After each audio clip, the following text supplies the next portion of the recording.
If you don't change something today, then nothing will change tomorrow.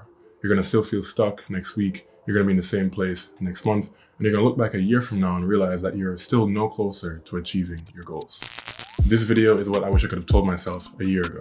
Hi, I'm Roman, and I've been obsessed with one goal for a really long time, and that is to make money online and running my own business by the time that I graduate college. This is my ultimate goal right now. Like, nothing matters as much as this, because for whatever reason, I feel this burning desire to work on the problems and the projects that I care about. But despite how much this goal means to me, somehow I've barely managed to make any progress over the last few years. See, I've tried a lot of things, right? I've tried e-commerce, I've tried drop shipping, I started, making this YouTube channel, I learned how to code, and most recently I've gotten into video production and marketing. I haven't cared as much about what business will work as long as something works. I haven't cared as much about how I succeed as long as at the end of those 4 years, I consider myself successful. Now, do you see the problem in my thinking? And if you don't, that's fine, because it's taken me a long time, like way too long, to figure this out. There are many issues with my approach towards entrepreneurship and trying to start a business, but I'm going to break it down in the simplest way possible because I think that it will have a lot of overlap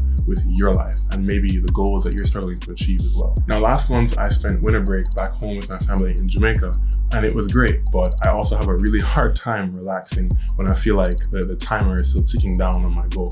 And 2024 was starting, I was feeling this anxiety, and I was like, I have to figure something out, right? What am I gonna do? However, I was really tired of repeating the same cycle of, making a plan and failing to execute and getting discouraged, right? I needed help. I really needed some clarity on how to move forward. Now, one of my parents' friends actually has helped mentor a lot of different startups and businesses, and I was able to get on a phone call with him, and I began explaining, my ultimate goal and all the different things I was trying to get there. Then he started asking me questions about why my goal even mattered in the first place.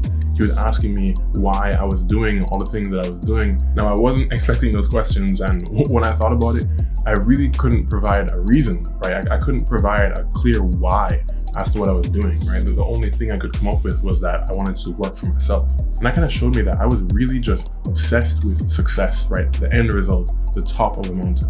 Now, yes, I'm very ambitious and there's nothing wrong with that. But I think based on the media that I consume, all I can see are the people who are at the top or the people who pretend to be. And because of that, it warped my understanding of, how to actually have success. I thought that, if I could just copy what they did, then I could be successful too.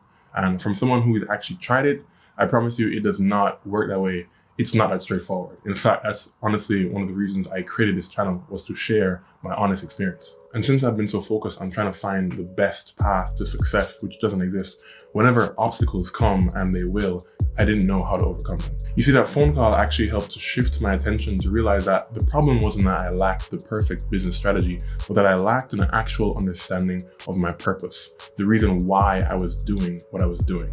I realized that working for myself isn't actually my passion in life. It's just something I want to do that lines up with my passion. I went back and did some reflecting, and on another phone call, he was able to actually break down and show me the way that I thought. It was like putting words to things that I've always seen in myself, but never truly knew. I took what I learned and I began developing it into a framework that I could use to find success in all areas of my life.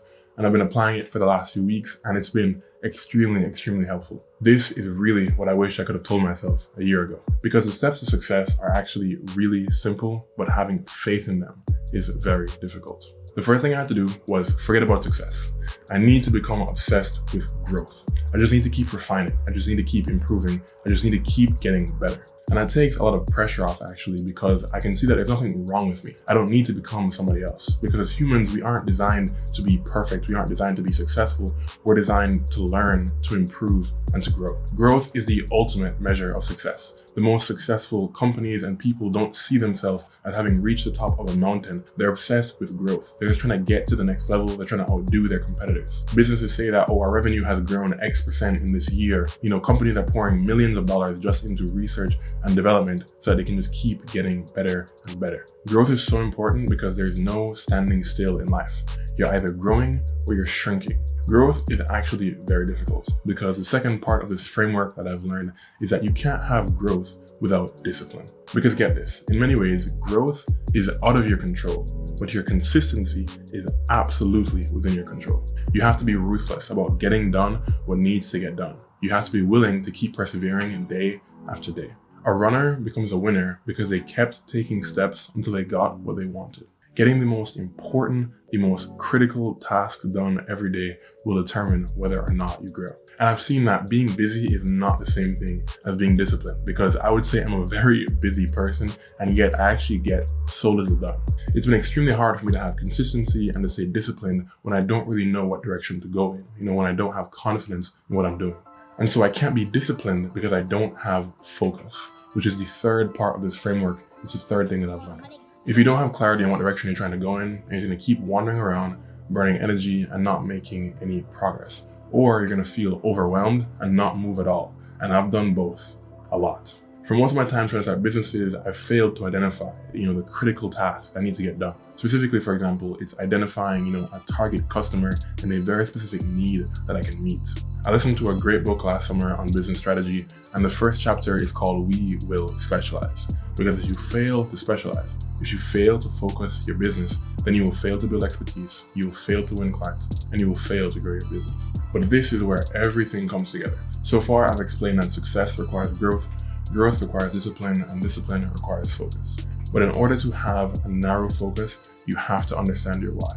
And what I mean by that, in a sense, is to understand, what is your purpose? What is your passion? Another way to phrase it that actually helped me is, what are the problems in your life or the thing that you see in society that you just can't stand? Now take those problems and go a layer deeper. Like, why are you so passionate? Like, what about it bothers you so much? And how does that issue speak to you as a person? Your why is going to connect to all areas of your life because it tells you the kind of person that you are. It's the underlying reason behind a lot of your actions, thoughts, and feelings. And so when we bring everything together, if you have your why, then you can have focus, you can have discipline, you can have growth, and being able to accelerate your growth is success. I'm going to share how this framework has actually impacted my day-to-day. For me, I'm someone that really, really cares that I get the value that I expect out of the things that I invest in. I can't stand spending time, money, or energy in inefficient ways. My passion is maximizing value. Now, what does that mean? For example, I taught myself to speak French because I thought that school sucked at doing it. I spend hours researching and reviewing things before I buy them. I don't even like spending time with people if I don't think I'm going to get some kind of value out of that. And yes, that's problematic, but it shows me that I really, really care about value. And this extends beyond me because every day I see people around me spending their time and their resources in inefficient ways, and it bothers me. That is why I do what I do. Because of that, I can see the problem that people experience in the world. There's a gap between expectation and value. One way I can meet that need is by making videos like this to share my experience so you can learn how to maximize your efforts to grow as a person. Another way I can do that is through video marketing, which is the art of demonstrating a product's value to a customer. With this focus, I can shape my business's mission and isolate the clients I work with to those who believe what I believe, that customers deserve maximum value and that their products deliver. And from there, I can define the most critical tasks, like the one or two most important things that if you do those things consistently, you will generate the most growth. And for my video business, that will mean that every month I want to produce at least 2 professional videos to add to my portfolio and to show to clients. And secondly, it's going to be reaching out to and networking with my ideal clients every single week until I have consistent work. I don't need a website. I don't need more equipment. I don't need to do 100 other things. I just need to hyper focus on those 2, because if I do them well, then I will see growth. So again, the framework I've been using is why, focus, discipline, growth, success. And here's some questions that you can answer to help apply this framework to your life. What drives you, or what problem do you see people experience that you want to change? To help you pick a focus, where does that integrate into your life or your skill set? What consistent action will allow you to solve the problem or generate the most growth? Where are you now, and what will growth look like? And lastly, define success for yourself, not as a place, but as a process. What would you be doing day to day that you would consider yourself successful, you're most happy, you're most fulfilled? That's all I've got to share. And funny enough, one of my disciplines is to actually make one of these videos to reflect every month. And so this is January. If you don't see me next month, then that probably means I fell back into the trap. So pray for me. I'll catch you later. Don't wait for a hero. Go be one. Peace.